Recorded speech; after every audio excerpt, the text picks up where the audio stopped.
Hey folks, welcome back. I hope you're doing well. I just thought I'd come in here before the show starts to tell you exactly what we've got in front of you. If you're still excited about Friday night as I am, and I'm still buzzing, but I tell you what, this will have you buzzing more because I've got a great show today. First, I've got a tremendous interview with Professor Alfie Baird on the Treaty of Union and how it can be, we should use the Treaty of Union by ending it. Ending it instead of don't talk of referendums. This is a better way. It's a more legal way, and it's the sovereign way of the people, the sovereign people of Scotland. You're going to love it. I want your comments. I want to hear lots of comments. We also talk about changing the franchise in any future referendums, so it's only the Scots and those people that's directly involved, just as they did with Brexit. It was only Brits that were allowed to vote in the Brexit. So we're saying Scots only should vote in our referendum, no incomers. And I'm also joined by the Paisley Mohawk himself, Ian Lawson, and from Karen Kelly from the VD Tour, where we discuss things like the disgraceful behaviour of the Lord Advocate moving against Martin Keatings and the general malaise of Scottish justice. We talk about the ring-fence money, or where is it, what happened, and the new treasurer who suddenly managed to do the books in a fortnight. Everything is fine and is going to be grilled, we believe, by the NEC. Yeah. We also don't forget that today, this week's the Australian deal, and not much of a deal, but the big deal is this show. Enjoy it.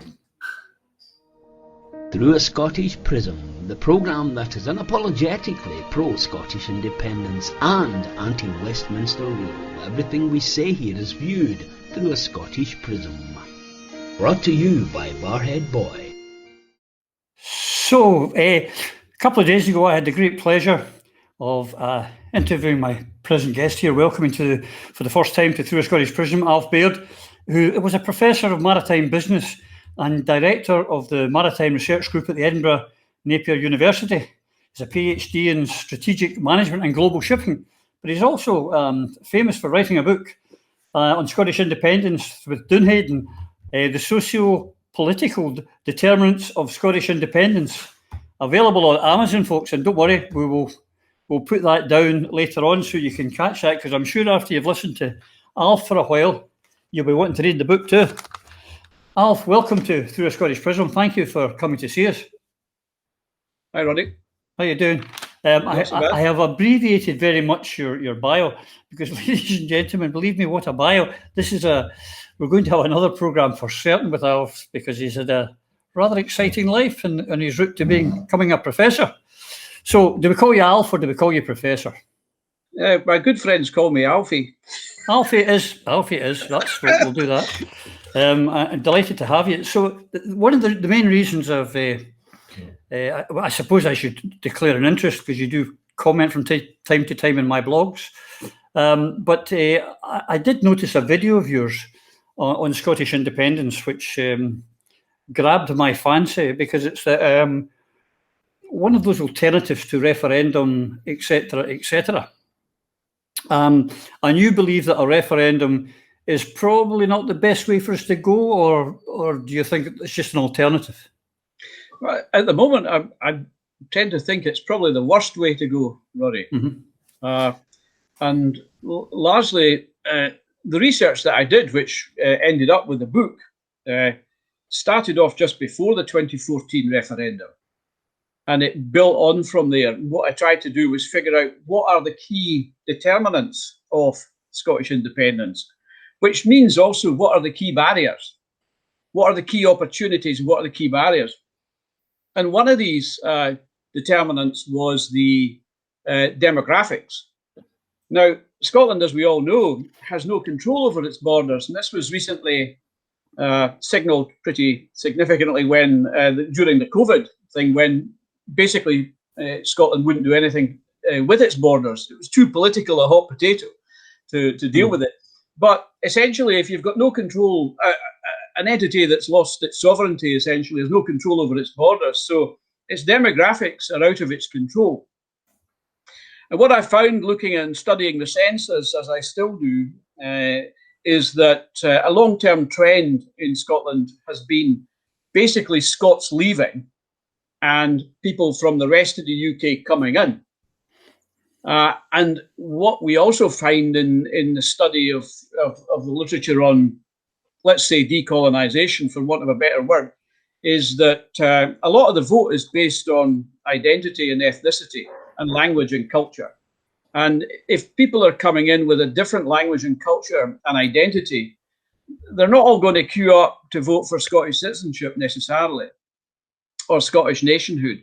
And that's the worry now, is that the demographics of Scotland are out with Scotland's control.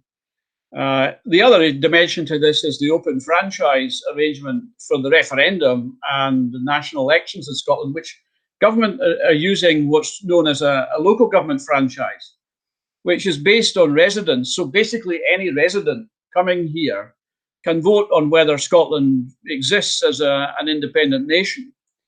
So a student coming here, say 3 months ago, can register to vote on whether Scotland becomes an independent nation. They can actually vote to block it, as most people from other countries did in 2014.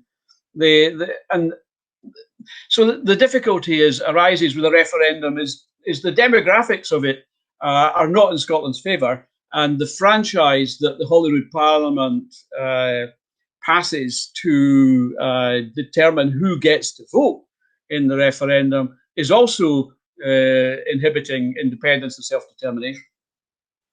Yeah, of course, if our government showed the same kind of, I don't know, pig-headedness as the Tory government did for the Brexit referendum, and just said, well, only those who've been born in Scotland, and then go through all the different demographics, I suppose you could do this. You're exactly right. There was a different franchise for Brexit. Yeah. And this is the point. And I was looking recently at the New Caledonia franchise for its second referendum. It's going to have 3 because the UN is pretty determined it should be independent. So the second independence referendum in New Caledonia had what they called secondary criteria. Mm-hmm. And this included things like you had to be resident for 20 years or more, one or more of your parents had to be born there. And basically it was about, what it did was it knocked out 17% of the vote. Mm-hmm. And it was mostly the no vote. Mm. And what this was about was having a franchise that doesn't impinge on a people's right to self-determination, mm-hmm. but having a franchise that allows these people their voice and mm-hmm. doesn't unnecessarily block it with perhaps 1 million people of another identity mm-hmm. or different identities that has no interest really in mm-hmm. self-determination of Scots. They also have the right of self-determination in their own home nation. Mm-hmm. So I have to say, people, and I think you probably know this from the Spanish dimension, some people, Scots people in Spain might not necessarily get to vote in a referendum in Spain. No. And in Ireland, for example, you have to be an Irish national to vote in a referendum. Mm-hmm. So even British people in Ireland can't vote in a referendum. Mm-hmm. Yeah. So if Ireland had a vote tomorrow on rejoining the UK Union, people from Scotland and England in Ireland couldn't get a vote in that. Mm. It's only Irish nationals. Yeah, well, so I know the key thing in the self-determination vote is to determine who are the nationals. Yeah, in the Catalan, I was unable to vote, of course, and rightly. I mean, I wasn't put out by that. But on that, I've often referred to say Scotland's part of an English colony, because we're certainly treated like a colony. Because if you're in a treaty, which I want to come on to shortly, the treaty, should not need to go to the other signatory of the treaty to say, well, is it all right by you if we decide to have a wee chat among ourselves about whether we stay or go, and for them to be able to say, no, it's not okay. That stinks to me of colonialism. I think that what guided me in the research for my book was what's called the post-colonial literature, and there is a lot on it. But basically, if you narrow it down to what are the dimensions of colonialism, the 3 key dimensions are: is there external political control over your country? Well, we have to say the power rests with Boris Johnson and the guys in Westminster. You know, the 600 MPs that are not representing Scotland, they control Scotland. So your destiny, your political destiny is out with your hands. The second one is economic exploitation and plundering. Well, I don't think we can debate that. No, But we could debate it, but I don't think it's disputable, really, to a large extent. Scotland has been pretty much well and truly plundered economically for a long, long time. And the third dimension is occupation by settlers, for want of a better term. That is the geographic and term for the human geography term for the movement of people into a held territory or a colony. So, and the census tells us that the largest inflow of people to Scotland for more than a century is people from England. Yeah. Yeah. And in the last 20 years, that's averaging out about 50,000 people a year, which is 1 million people. Yeah. And in recent years, since Brexit, in fact, the new census, which has been delayed till next year, will tell us that that has accelerated even more, because all the evidence we have now is a property bonanza in all different parts of Scotland, especially rural and island areas, where people from south of the border are buying up the properties big time. And that's accelerated since Brexit. But it's also related to the difficulties English inner cities have faced through immigration there itself, which we have what Professor Danny Dorling described as white flight out of English cities. And what's happening there is they're leaving English cities, they're looking for rural areas that are less culturally diverse. They're looking for areas that, and of course, Scotland is rurally it's still very white and English-speaking Scots. So it's basically a very attractive proposition. Plus, of course, lower property prices, no restrictions on border movements. But at the end of the day, you've got a country next door. It's basically, I liken it to Denmark and Germany. If Germany, let's say, still occupied Denmark after 1945, you have to think, what would it look like today? You know, if all the best jobs were advertised in Berlin, and if the Danes took on the German language, and if that 70 or 80 million people could easily move there and buy property and so on, you would soon be subsumed. Yeah. And that essentially is what's happening with Scotland. So now the census, I think last time 2011 showed about 500,000 people from England born in England living in Scotland. That will be over 1 million today, I believe, with the census when it comes out next year. Now, that means we then begin to get into the realms of what Wales looks like. Yeah, and that's their problem. And that is what Danny Dorling said. And even with the Brexit vote in Wales, he said they only voted Brexit in Wales because of the English people that had moved there. Because it was English residential areas in Wales that mostly voted to leave. Yeah. Whereas the Welsh-speaking communities tended not to. And this is the importance of language as well as culture here in the way people think. So yeah, there's important issues that we don't really talk about here, because if you do raise these issues, you tend to be accused of all sorts of things. Oh, for sure. But essentially, it's just geography, it's migration. You need to talk about it. Borders, these are all realities. And at the end of the day, if Scotland's looking for independence, these are the determinants. These are the fundamental determinants. It's people that vote. And if people vote on the basis of their culture, their identity, their heritage, their sense of belonging, their language, their culture, and that's how they do it when it gets to a constitutional issue, which is based on emotion, national emotion as well, and family and connections and all that. It's not based on currency or if you're going to be a tenner better off. It's based on your national identity. And the post-referendum research that Edinburgh Uni did on the 2014 referendum found that as well, that people from the rest of the UK had this very, very high propensity, probably about 80%, to vote against Scottish independence. Yeah, I remember seeing people that come in from south of the border, the more likelihood that a referendum will be lost. Yeah, I saw data on it that if it had just been those born in Scotland, we would have won by 53-47 or something like that. Well, that was the Edinburgh Uni data as well. Yeah. So we're agreed that Scotland is an English colony. I mean, I think that's what we've agreed in that. And you're of the school where you think that we should be looking at the Treaty of Union as our escape clause. not the referendum. Yes. Well, the only thing that holds Scotland in the Union is the treaty. Yeah. And would you say that's a treaty of a religious treaty, a monarchical treaty, or a trade treaty? Well, it's a bit of all three, isn't it? But it was, I think, definitely a trade treaty, and which has recently been violated with the Irish, the change in the Northern Irish situation, because that changes the single market area within the UK that was supposed to be created under the treaty. But essentially, the treaty was, I think we're all pretty much agreed that it was a corrupt treaty. And it was only entered into under some duress, but also related to payments to certain individuals.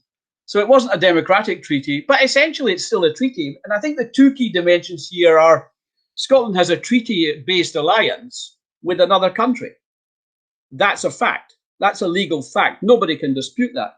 The second factor that's very important here, and that suggests that Scotland, although it might be treated like a colony, constitutionally it's not, is sovereignty. And we know that the Scots are a sovereign people, not least because Holyrood and Westminster in the last 10 years agreed it was. So the Scots people are sovereign. In a sense, we're already independent, because independence is sovereignty. We just don't know it. We're no telt it. We're no telt, we're independent. And really, Scotland is de facto independent if it has sovereignty. It's only choosing to share sovereignty through the treaty. Mm-hmm. But the fact in international law that I've looked at this in terms of other examples of what's happened is that treaties are ended when they're no longer in the national interest. They're ended by sovereign entities. We might not have an independent parliament as such, but we do have a parliament with devolved powers. But essentially, the two dimensions here, the two key dimensions, are the treaty and sovereignty. And I don't think in international law these can be disputed. So the only party that were sort of advocating this in the last election was the Alpha Party, and they were rejected, whether we like it or not. They were rejected by the electorate. So even at this late stage, if Nicola Sturgeon suddenly decided that she wanted independence, could she recall? Are you of the opinion that we need to recall all our members of Parliament from London to Edinburgh, call in all our councillors, bring in Civic Scotland, or could the Holyrood Parliament itself declare the treaty null and void? Well, I think the MPs, the Scottish MPs, have a critical role in this, because they are the national representatives. And as you know, and I know, it was always the case that a majority of nationalist MPs in Scotland could negotiate Scotland's withdrawal from the treaty. Well, that was accepted by Mrs. Thatcher, by John Major. Most of the things in the UK is this unwritten constitution is the problem. There is nothing written down. And if we try to go, oh, no, I'm sorry, no, you can't, because, King Henry VIII said one time after he divorced one of his wives that, and he said you couldn't, or some such bloody nonsense. Is that not a problem? Well, of course, the dominant power will always make up anything. Post-colonial literature tells us that. We can expect anything and everything to be chucked at us. But essentially, the basic requirement is the national representatives should determine whether they can withdraw Scotland from the treaty. Right. And I can see nothing to suggest that they can't do that. The issue has always been what would England do? What would Westminster do? And I think that's where we're at. But the post-colonial literature tells us that colonialism leads to two outcomes for a colonial people. One is they are fully assimilated, or they're assimilated, although they're never really fully assimilated. That's the downside. And the second aspect is petrification. and this is written by Albert Memmi, which wrote a very good book on Tunisian independence. But petrification means they're unwilling or unable to move. It's like the rabbit in the headlights. Mm-hmm. They're sitting there with 6 majorities now, 3 at Holyrood and 3 at Westminster for national independence. Mm-hmm. 6 parliamentary majorities, and they've not moved. They've not actually announced that we're taking this, we're going, and that's it. And they can, they could walk out of Westminster tomorrow and say, we've had enough, and set up an independent parliament in Scotland. Legally, I don't see anything to stop them. And if they did that, it would no longer be hypothetical, and anybody who wanted to test that in a court could then do so. And that's the important point, is if the 40-odd nationalist MPs walked out and said, we're declaring, or we're not declaring, but we're saying we'd like to withdraw Scotland from the UK Union treaty, then if somebody did and probably would test that in court, the court then would have to decide. But which court? Well, that's the point. Remember also that Scottish courts were protected and enshrined in the treaty itself. So that's an interesting story on its own. Mm-hmm. So if Scotland were, if Scottish courts were to say that, for example, these MPs don't have the sovereignty of the people and don't control Scotland's destiny in that sense, then they would have to give reasons for that. Well, but surely our MSPs also have the sovereignty of the people. Well, yes, they're national representatives. Mm-hmm. So equally, I would say the best option is really for the 2 majorities to do this. To get together.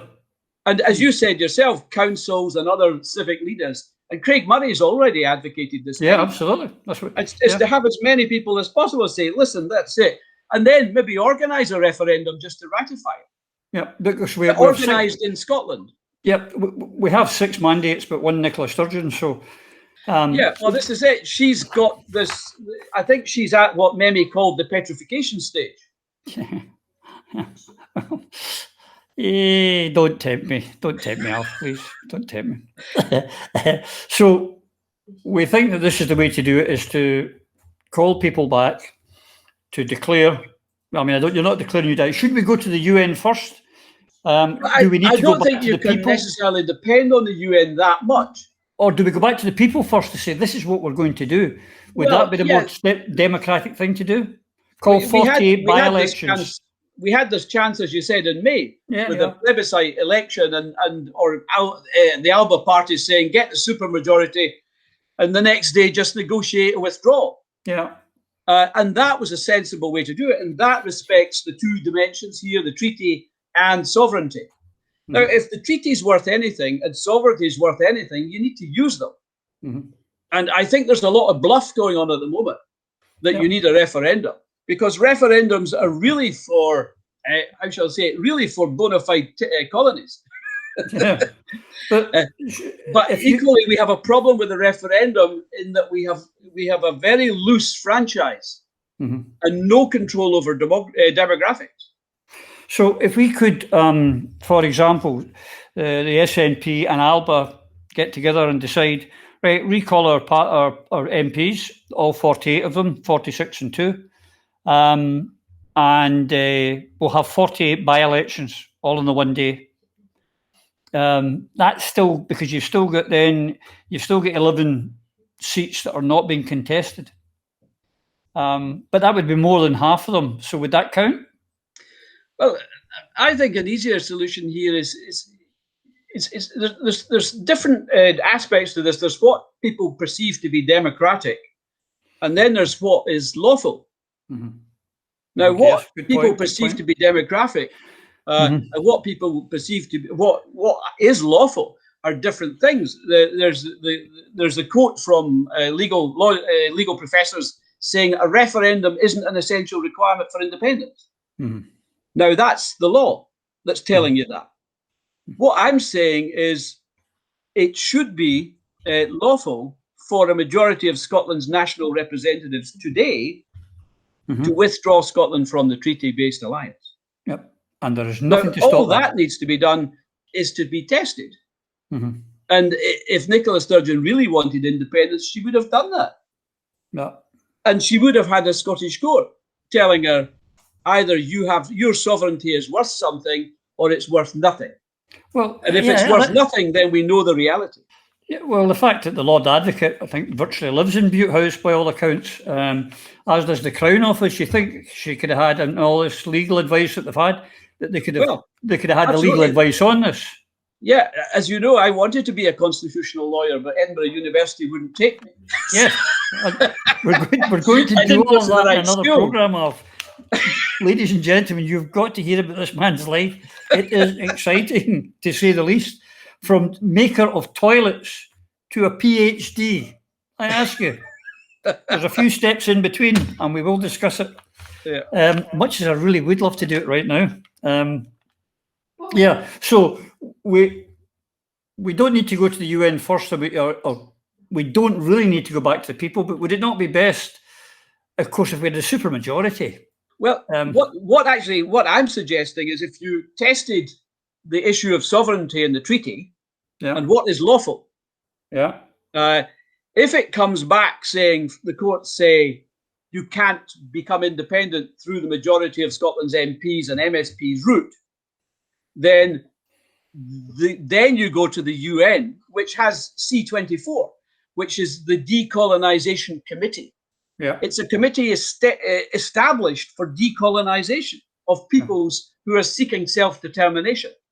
And that's when you go, when your sovereignty is deemed by your courts to be worthless, or international courts, preferably.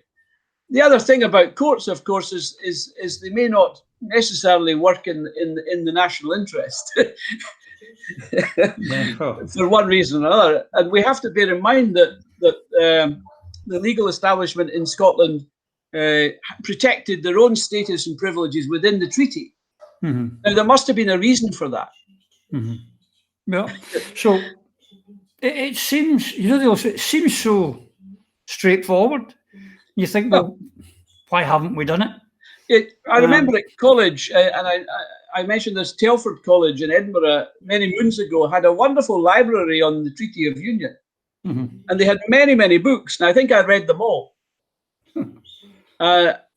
And I was in no doubt that nobody was in any doubt up until about 2000, when the devolved Parliament had been set up, that a majority of Scotland's MPs could withdraw Scotland from the treaty. And even John Major and Norman Tebbit and all the rest of it had said this in the Houses of Parliament.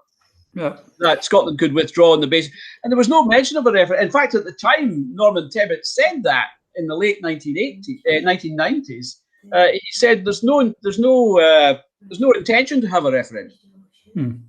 If the SNP came to this house with a majority of National Party MPs, that was it. Yeah. But they would have changed the rules, of course, as soon as that happened. But the point is, they changed the rules. They changed the rules, and they make the hurdles even higher. Yeah, everything. And this is what they will always do as an administrative power. They will keep the territory, and they will use any means to do so.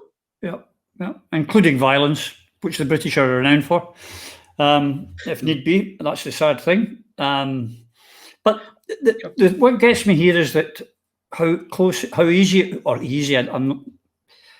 relatively easy it would be to actually do something about advancing Scottish independence. And I just wish that some of our previous leaders had been fortunate enough to get the majority. I think if Alec had a majority of MPs at Westminster, you and I wouldn't be having this discussion just now. We'd be discussing something else. I think the problem has been we've had this development in the last couple of decades of career politicians. Yeah.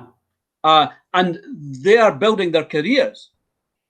But a National Party politician seeking independence has to be prepared to go the whole hog. Yeah, to stick his head up above the trench. Yeah, and do the needful. And a National Party politician elected is elected for independence. Mm-hmm. So they have to look at all the mechanisms to do that. And the most obvious one has always been the majority of parliamentarians, the majority of national representatives. And that that would tell us at the end of the day whether the treaty is worth anything and whether sovereignty is respected. Let me ask you a hypothetical question. We're coming towards the end of our chat here, Alf, and I'd like to ask you as a hypothetical.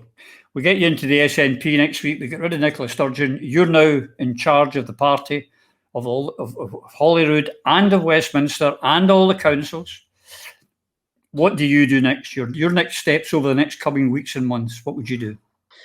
Well, I think the option for me would be then to get the majorities to do this, and to probably then hold a referendum in Scotland under a different franchise, under a secondary criteria franchise that the UN would sanction. And I think this would have to be done through the UN. The other important thing with the referendum, under the UN rules on referendum for self-determination, is there should be no external interference. And we have constant interference from other parliamentarians from other countries, from the media from other countries, and even the No campaign funded from other countries. Yeah. So all of that should be removed from the independence referendum. But the fundamental thing for me is the franchise should be significantly changed so as not to impinge on the right to self-determination of the Scots people. And that's what's fundamentally important here. People from other countries have got the right to self-determination in their own countries and their own peoples. That right still exists. If the people in a territory in Spain, for example, or wherever, had wanted a self-determination referendum tomorrow, the people that are living around the world could have the right to vote in that are connected to that. That's another interesting aspect of the Scottish referendum, whereas the diaspora were excluded. The people have self-determination is of a people rather than a place. People don't understand this. It's so are you more then blood and soil than civic nationalism? Well, people say that. People say that, but ethnicity is a fact. You know, you can ignore it if you want, but self-determination is about a people as well as a place, if the place exists, but the place might not exist. Their homeland might not exist. In that case, it is about a people. And the ethnicity criteria is quite, well, the criteria for self-determination is quite clear. It's been included in various cases, including Kosovo, where the ethnicity is very important, the language is important, the culture is important, the heritage is important, the common suffering is important. All these aspects come in, and it's about these people who have suffered. And remember that colonialism is a punishment, a scourge on a people, and it leaves them underdeveloped and their nation underdeveloped. And that is why Scotland today is underdeveloped. It's not running its own affairs, and it will always be in that state. And the problem now we have is because we have the demographic situation. It means that in future now the likelihood of independence is even more remote, which is a worry for those who are promoting a referendum. Sadly, Alf, we're running out of time. I could sit here quite a while longer, I tell you, because I've got another 40 or 50 questions I really would like to ask and get answered, which is good. It means that you have to come back. You can't just have a one visit and then not come back and visit us. Thank you very much for your insight today. And your video on this topic, I'll put up below the line in our show on Sunday. Oh, great. Alf, thanks very much. Thanks, Rory. So there we have an absolutely wonderful interview I had there with Professor Alfie Baird. And to discuss that and other matters of this week, I am joined by Ian Lawson, the Paisley Mohawk, and the lovely Karen Kelly of the Wee Detour. Hello, my friends. How are you? Not too bad. Not too bad. Good. Kind of recovering from the football last night. But... Oh, yeah, we'll be talking about that as well. I'm still getting scraped off the ceiling. I'm still feeling quite happy about that as well. Yeah, well, I've run out of gin. I'll have to go and do a wee bit of a shop. But it was worth it.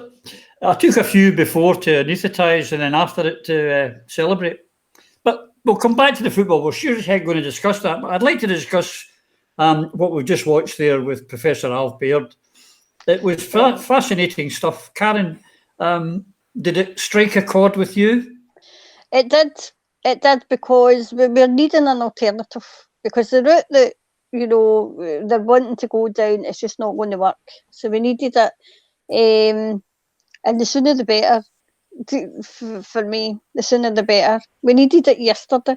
Is there anything in there that makes you uncomfortable? I mean, I know that our enemies, and I use the word enemies, not opponents, our enemies will jump on talk of fixing the franchise to a more, while they didn't have a problem doing it in Brexit, they might have a problem with us doing it in Scotland. No, Did that make you uncomfortable? No, it doesn't make me uncomfortable at all, because it's for Scots to decide. And for the diaspora throughout the world? Yes. You're happy with that too? Oh, I'm absolutely happy with that. It's a case of, I mean, as we've just watched, I mean, the world and his mother's coming to Scotland. The world and his mother. And, you know, I don't mind anybody coming here, but I think the kind of question of, you know, like say Scotland being independent should be for Scots. Ian, Scots. I know that living in Catalonia, I was here when they had their famous referendum. In fact, I was down at the polling stations in case it kicked off, but my particular polling station, I didn't feel disenfranchised. I didn't have a vote. I was very much sympathetic to the cause of Catalan independence, but I appreciated as an incomer, and you know, I'm an immigrant, I'm not an expat. I make that distinction, that it was their decision.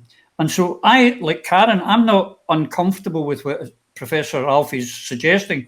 How about you? Do you have any difficulties with it?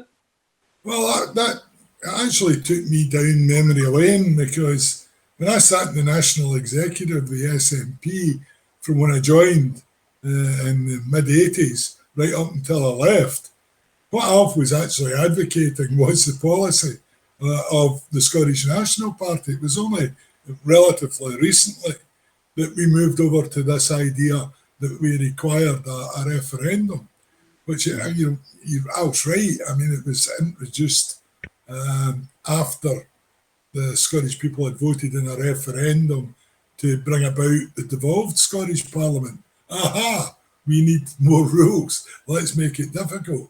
So, I mean, I think at the end of the day,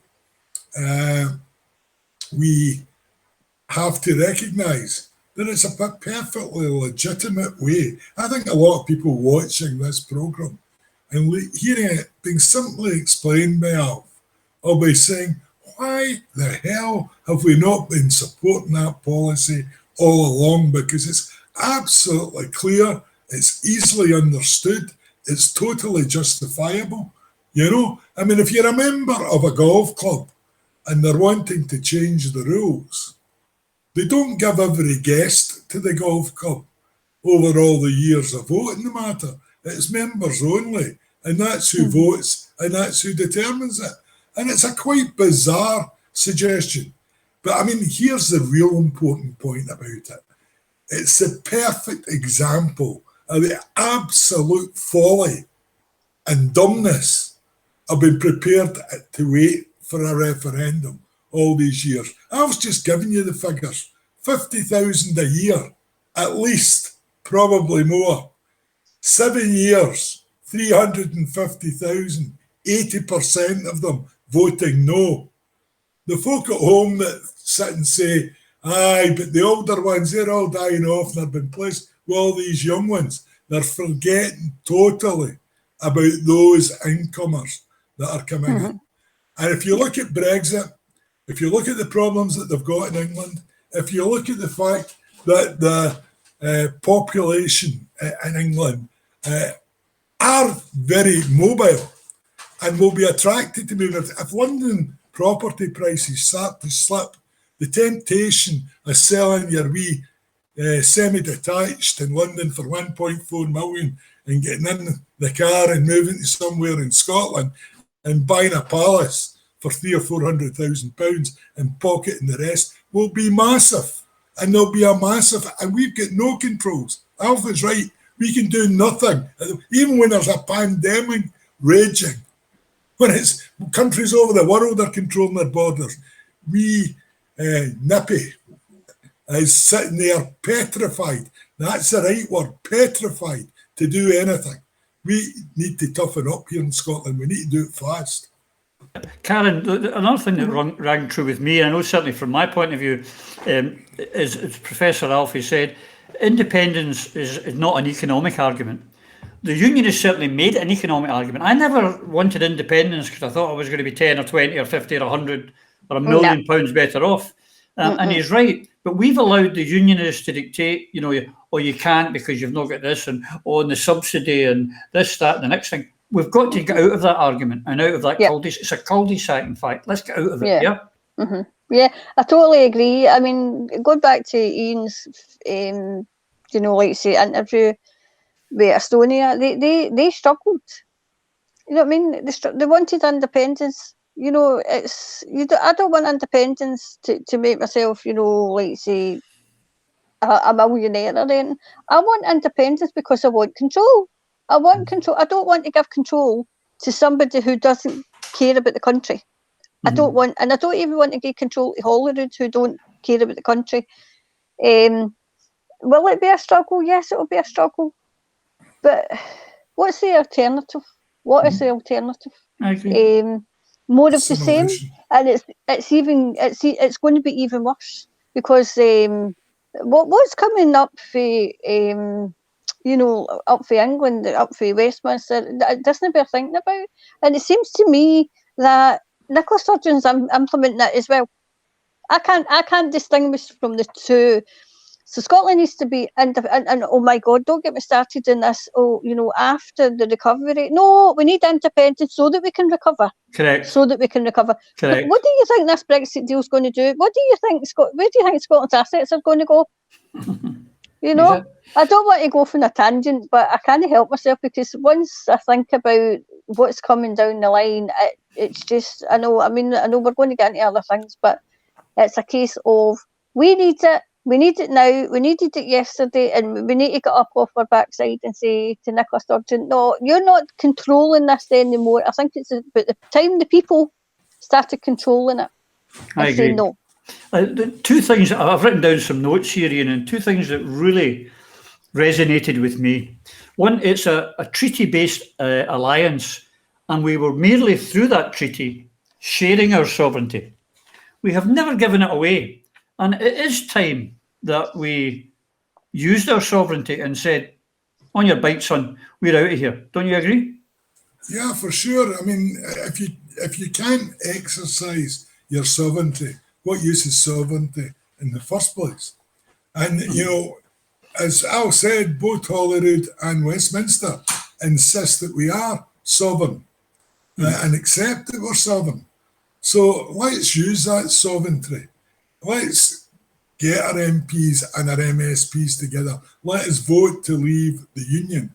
Let it then go to court if someone wants to take it. But Al's right, that'll be the crunch point, because the courts will either have to say, no, you're not sovereign, despite everything we've said up until now, we're changing the rules, you're not sovereign, and we'll know exactly where we are, and we then go down the UN route through the decolonisation, because we will certainly officially then have become an official colony.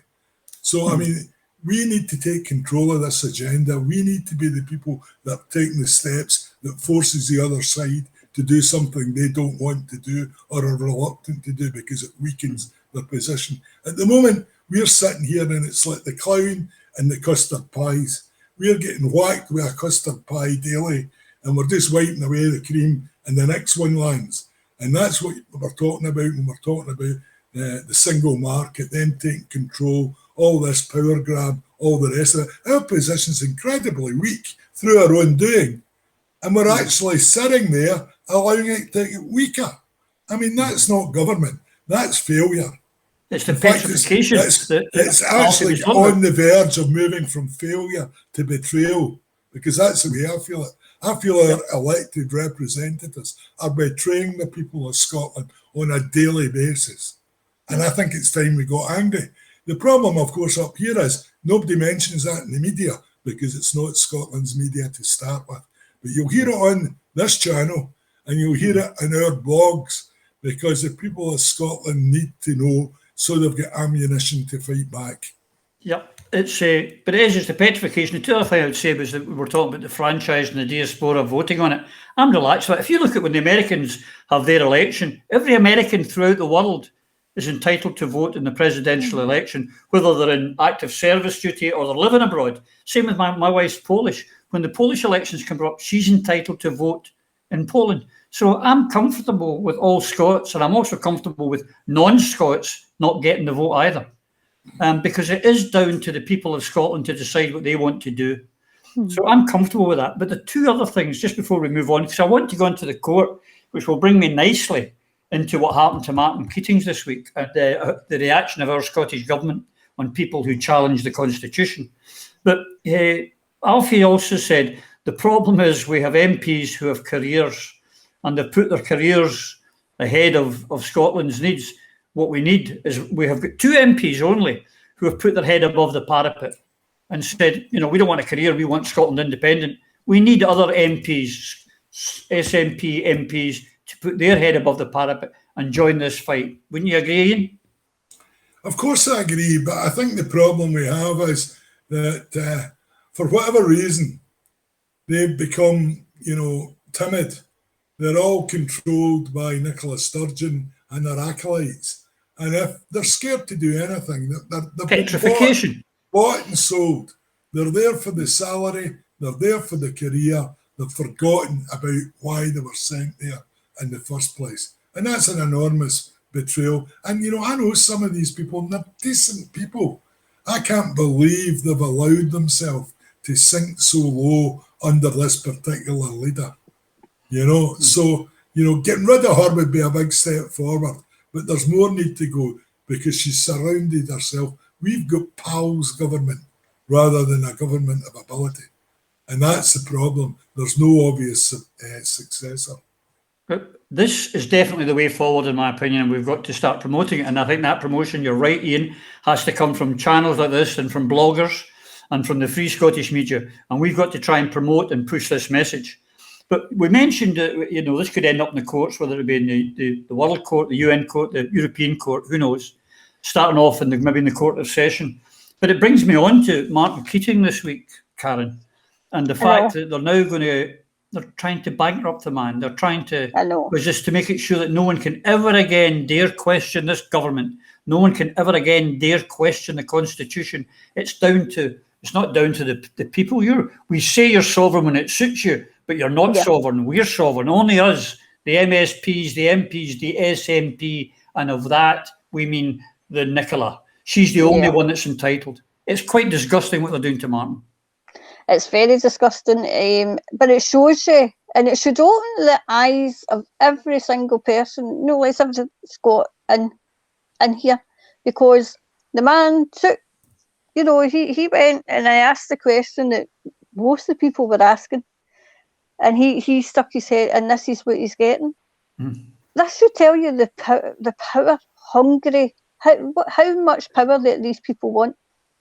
And how much control over, the citizens that they want. It's ridiculous. It's got to the stage where it's went past ridiculous, and now it's quite frightening. If you sit there and do nothing and don't say anything, then before you know it, I don't know what kind of country we will be living in. I don't think it will be a democratic one. Let's just say that. And I mean, people are saying to Martin, "Oh, don't worry, we'll help you." But we shouldn't have to. It shouldn't have to. Right now, the First Minister should get our Justice Secretary to announce that this will not be getting pursued. It is absolutely quite disgusting, isn't it, Ian? It certainly is. I mean, Martin was one person that asked the question, who was brave enough to take it to court. But 10,000 people subscribed to the costs of that particular case. So to end up in this situation where the Lord Advocate, my question is, what was he doing there in the first place? The Scottish government withdrew from the debate, but he stayed on. He continued a whole serious illegal moves which cost Martin's side more money because they had to respond or prepare to respond to these things brought forward by the Lord Advocate, who he wasn't in the game. His government had pulled out of it. And it's absolutely ironic and really very, very damaging and embarrassing that it's not the UK government that's seeking these costs. It's the Scottish government who spent the time blocking something they should have been supporting, building up costs against something they should have been funding. So, I'm very much in support of Martin. But I have to say, and this is a problem, and it's becoming a regular problem, there's a limit to how much can be fundraised and crowdfunded in Scotland.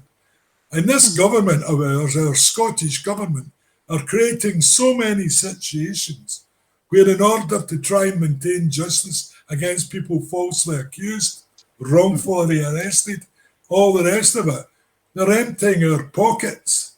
And that's money that would have been going to promoting independence, putting that battle forward, So, I mean, if you put the enemy in charge of Scotland, the enemy would look like Nicola Sturgeon and her helpers, because they are damaging the Yes movement daily, and they're not moving independence forward. They're building barricades, and the Martin Keatings case is the only latest example of that.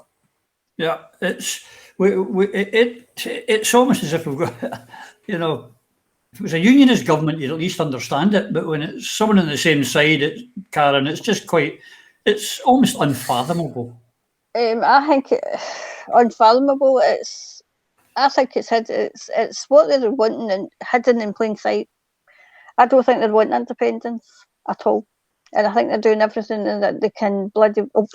Everything that they can do to feel free, my dear, feel free. I've done a lot worse. And when we get talking about the football, I might just give it Laldy. So it's whatever they can do to stop it, and whatever they can do to, deter people from seeking, ways in which to get it. And it's just, it's got to the stage where if you're going to accept this, then what else is coming down the line? But the time to stand up is now.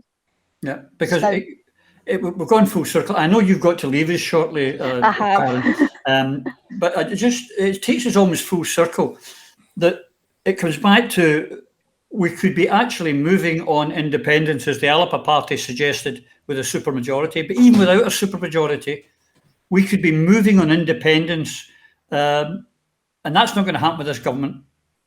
No. So we, the Scottish Free Media, we the people, we the all under one banner, Now Scotland, it's up to us to take this battle and know that we've got not just the Unionists as our enemy against our moving forward. So that's where I see it. Karen, have you any last minute thoughts before I know you've got to rush away? And I'm sorry it's us running late. That means you've got to go away before we're finished. Just the time, if you want independence in your heart, I think, and I me personally, I think it should be Scots that should be doing it. Either way, if you do not want Scotland to be destroyed, you need to stand up now, and you need to have a voice, stand up and tell them you're not putting up with it anymore. They were put in power and they were given mandates, and to just ignore the mandates and ignore the public, no, not a chance. I think it's time that we stood up and we said, no, you get us independence, move on independence, or get out the road. Get out the road. In fact, get out the road. That's what I've got to say. I need to go. On that note, I think it's a brilliant exit. Karen, thanks very much. I'll speak to you and see you soon. Okay. Don't forget, folks, the Wee Detour, great blogs. Yep. Don't miss them. Blogging up today. Okay, so see you later. Speak to you soon. Take care, Karen. Bye. Bye. Bye. Ian, it's just you and me now, Paisley Mohawk. Just the old faithfuls now. Which brings me on nicely, because this week you've been a busy little boy. As we're speaking today, the NEC with teeth, the SNP NEC, are holding a meeting to grill. Grill is the word I use, not loosely, Mr. Lawson. Grill the new treasurer, who's the same treasurer from 13 years ago that the membership actually rejected massively. I nearly used a Glasgow phrase, rejected.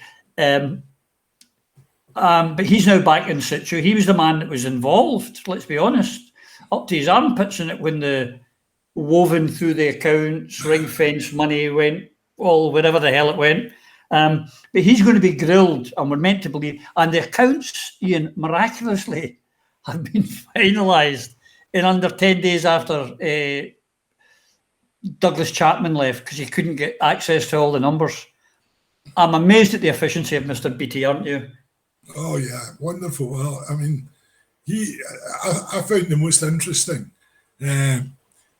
quote when Douglas Chapman resigned was a quote from the party which said, Douglas Chapman was given the same access to the accounts as the previous treasurer. Yeah. Now, I don't know if that was meant to make us all feel reassured, you know, but I'll tell you right now, and this is a bet, if you ask Colin Beattie today what the salary of the chief executive of the Scottish National Party is, I can guarantee you he won't be able to tell you because that's top secret. Nobody must know that. Now, Nicola, just to be on the safe side, is presiding over the National Council today. So the rod of iron will be out. And should have any of our appointees have taken a brave pill and actually asked a question that might prove potentially embarrassing, they'll be going home with a lump on their head, I would suggest.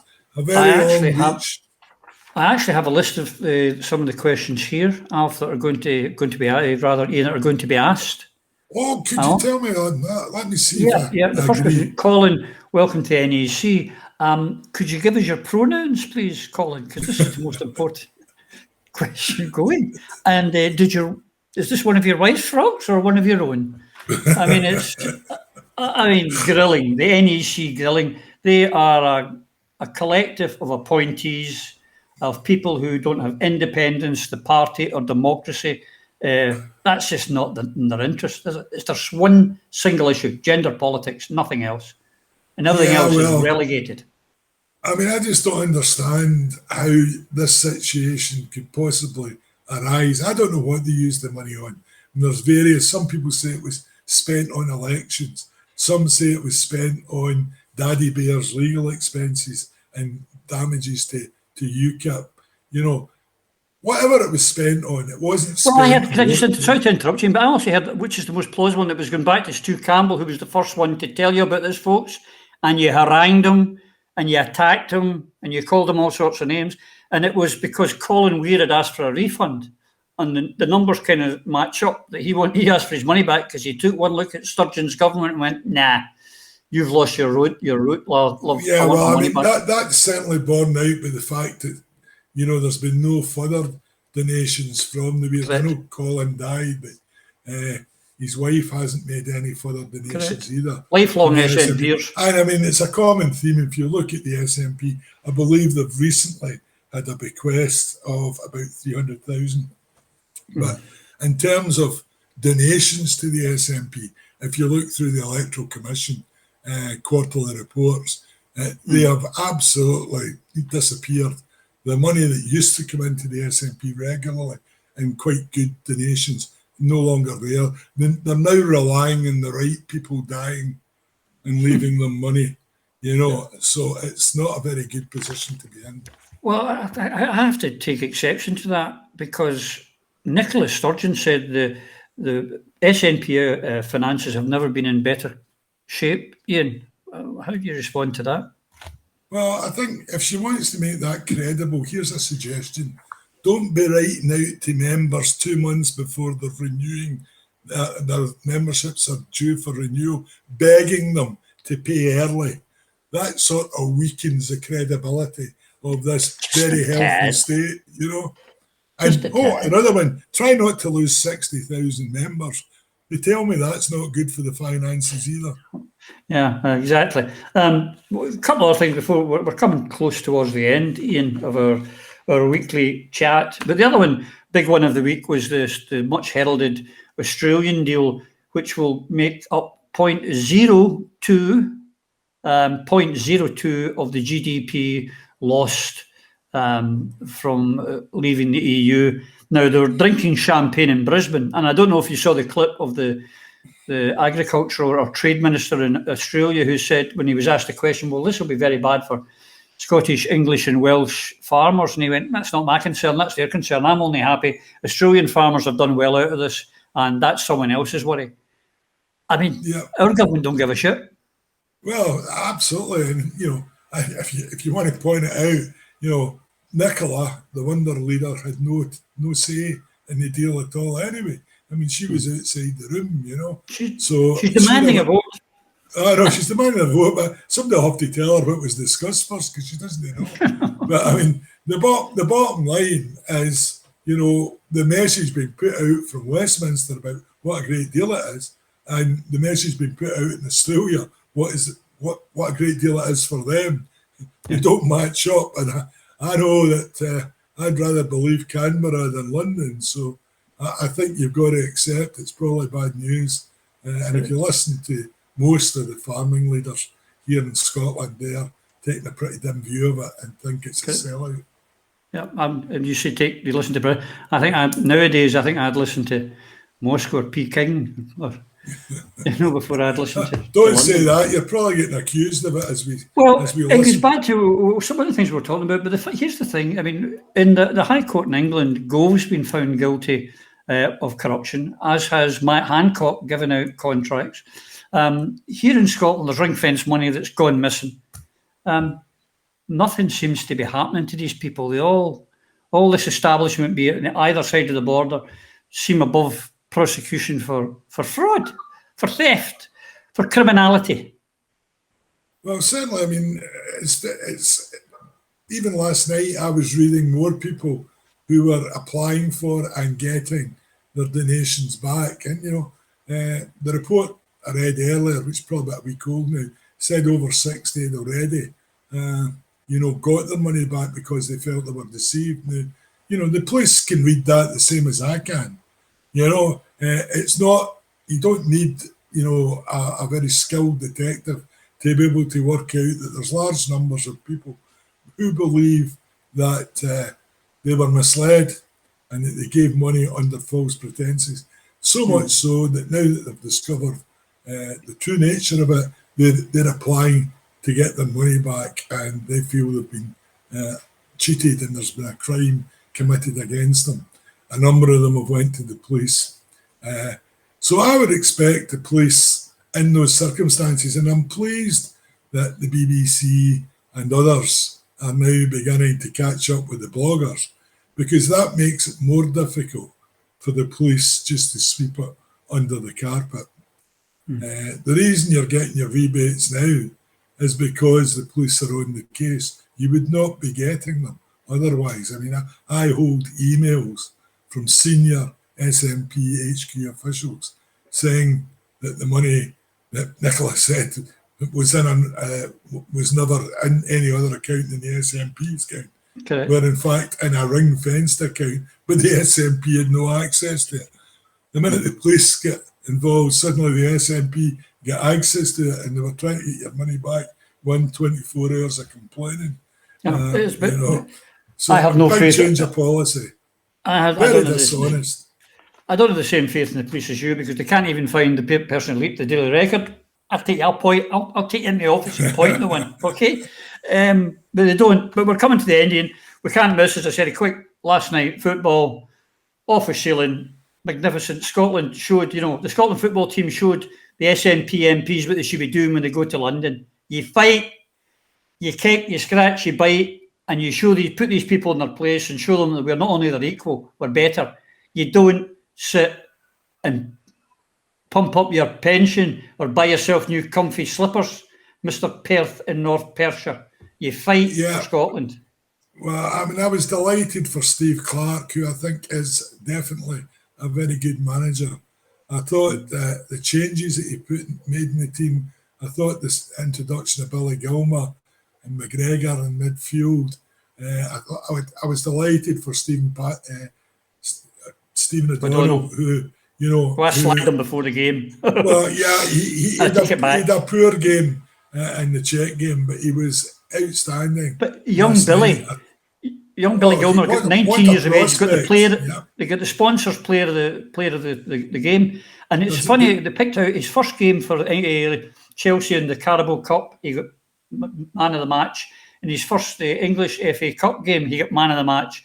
And his first international, he gets man of the match. We've got a goodie here. This is the first one since Douglas. Absolutely. And someone was telling me Chelsea are trying to sign his brother at the moment. That filled me full of enthusiasm, because if we've got two, if he's anything as good as Billy is, we're going to have another cracker there in the years to come. Can but hope. Anyway, we're coming to the end, my friend. What have you got for this week? Anything exciting lined up? Yeah, I'm recording later this week an interview with my longtime friend, Jim Sillars, and it's going to be on foreign affairs.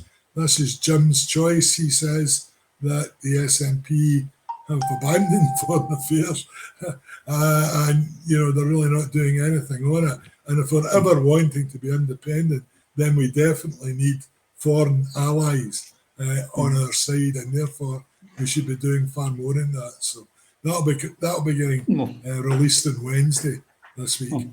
Looking forward to that. And to you folks, if you've enjoyed this show, don't forget to subscribe, tell your pals, hit the wee bell button. You'll never miss another Through a Scottish Prism show. And I hope you've enjoyed this as much today as I have enjoyed being with Ian, and to Karen, and to Professor Alfie Baird. But until I see you all again soon, please take care. Through a Scottish Prism, the programme that is unapologetically pro-Scottish independence and anti-Westminster rule. Everything we say here is viewed through a Scottish prism. Brought to you by Barhead Boy.